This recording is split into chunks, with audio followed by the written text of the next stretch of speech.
राधे राधे राधे राधे। आज हम पौराणिक कथाओं के माध्यम से जानेंगे कि कैसे ब्रह्मांड की संसार की उत्पत्ति हुई, कैसे ईश्वर ने इस संसार की रचना की और कैसे इसका विनाश निश्चित है। मानो या न मानो, सत्य हमेशा सत्य ही रहेगा। सत्य को प्रमाण की आवश्यकता नहीं है। यह श्रद्धा का विषय है। भगवान ब्रह्मा द्वारा बनाई गई इस सृष्टि की अद्भुत पौराणिक कथा के माध्यम से हम जानेंगे। हिंदू धर्म के कुछ संप्रदाय पूरी सृष्टि और उसकी ब्रह्मांडीय गतिविधि को 3 देवताओं के प्रतीक के रूप में देखते हैं, जो हिंदू त्रिमूर्ति का गठन करते हैं।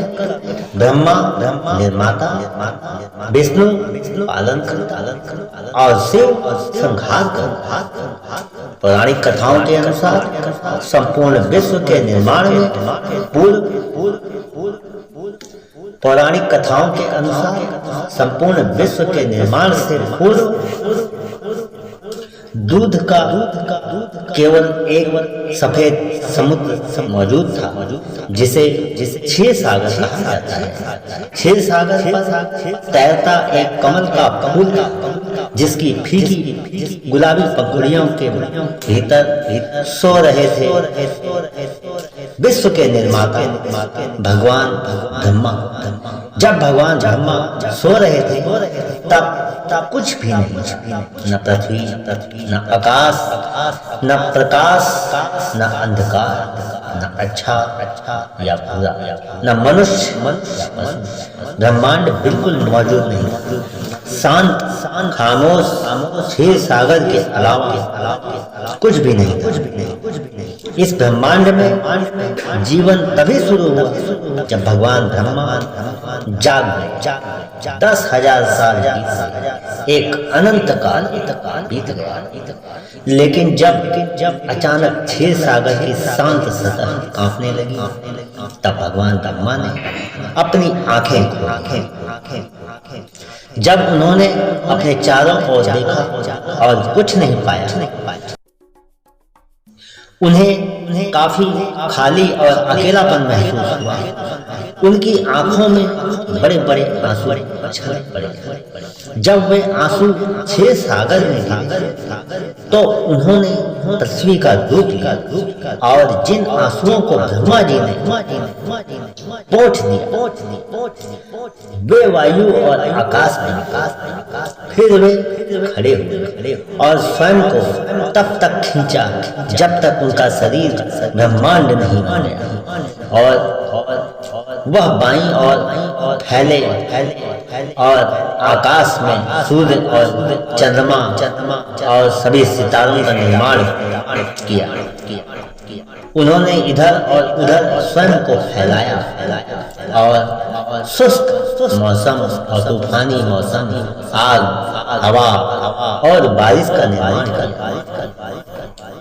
और फिर उन्होंने देवताओं को बनाया। सबसे पहले उन्होंने प्रकाश के देवता की रचना की। वे सुंदरता और अच्छाई से सुसज्जित थे। उनके दोस्त देवदूत, संत, परी और अप्सरा थे। फिर उन्होंने असुरों, अंधकार के देवता की रचना की।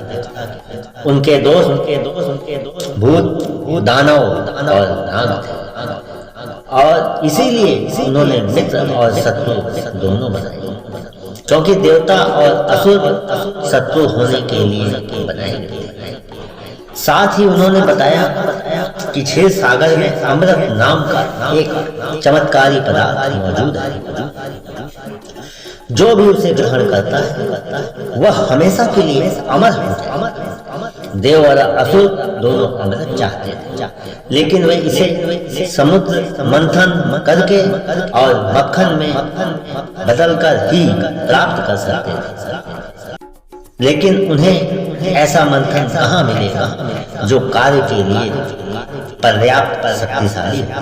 तभी असुर और देव मिलकर क्षीर सागर का मंथन करने के लिए मंथन और शक्तिशाली रस्सी की खोज करने लगे। देव ने एक दिशा में खोज की और मंदरा नामक पर्वत को पाया जो समुद्र से बाहर निकला। उन्होंने पर्वत को मंथन के लिए उपयोग करने का विचार किया और असुरों को सहायता करने के लिए बुलाया। हालांकि पर्वत इतना विशाल था कि कई देव और असुर थक गए और कई की जान ही चली गई। इस दृश्य को देख विष्णु भगवान ने सहायता करने का विचार किया और क्षीर सागर के बीच पर्वत को वहीं मंथन की रस्सी के रूप में उन्होंने वासुकी जो कि सबसे बड़ा विशाल नाग है का उपयोग किया। असुरों ने सर्प का सिर, देवों ने पूंछ को पकड़ा और मंथन करना आरंभ किया। कई वर्षों के बाद मंथन से सबसे पहले एक भयंकर विष निकला। इस विष में संपूर्ण विश्व को समाप्त करने की शक्ति मौजूद थी। इसीलिए भगवान शिव द्वारा उस विष का सेवन कर लिया गया और देवी पार्वती ने उस विष को भगवान शिव के कंठ में रोक दिया। इसके बाद अन्य कई वर्षों की कठोर मंथन के बाद क्षीर सागर से कई अद्भुत चीजें निकली जिसे देवों और असुरों ने समान रूप से बिना लड़े। लेकिन जैसे ही अमृत निकला दोनों पक्षों में तीखी नोकझोंक होने लगी। तभी एक राक्षस ने देवदूत से प्याला छीन लिया। तुरंत अमृत की कुछ बूंदों को अपने मुंह में डाल दिया। हालांकि ब्रह्मा असुरों को अमर होने नहीं देना चाहते थे, तो इसलिए भगवान विष्णु ने तुरंत ही उनका गला काट दिया। वह राक्षस राहु था और तब राहु की गर्दन से ऊपर का भाग चंद्रमा और सूर्य के चारों ओर पीछा करता रहता है और कभी कभी वह एक को निगल जाता है और पृथ्वी को अंधेरे में डुबो देता है। राहु का केवल गर्दन से ऊपर का हिस्सा अमर हो पाया और इसीलिए दुनिया बनाई गई। अच्छाई और बुराई, प्रकाश और अंधकार, देव और असुरों के बीच युद्ध शुरू हो गया था। इसीलिए यह तब तक चलता रहेगा जब तक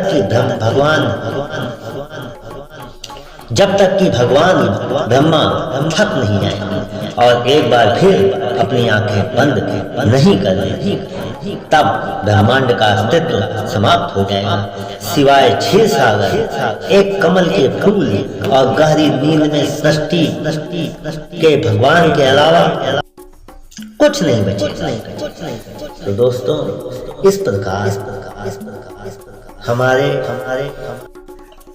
पौराणिक कथाओं में ब्रह्मांड की, संसार की उत्पत्ति के बारे में बताया गया है। और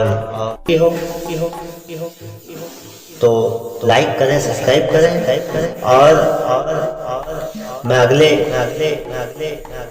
एपिसोड में फिर मिलूंगा एक नई कहानी, नई पौराणिक कथा के साथ।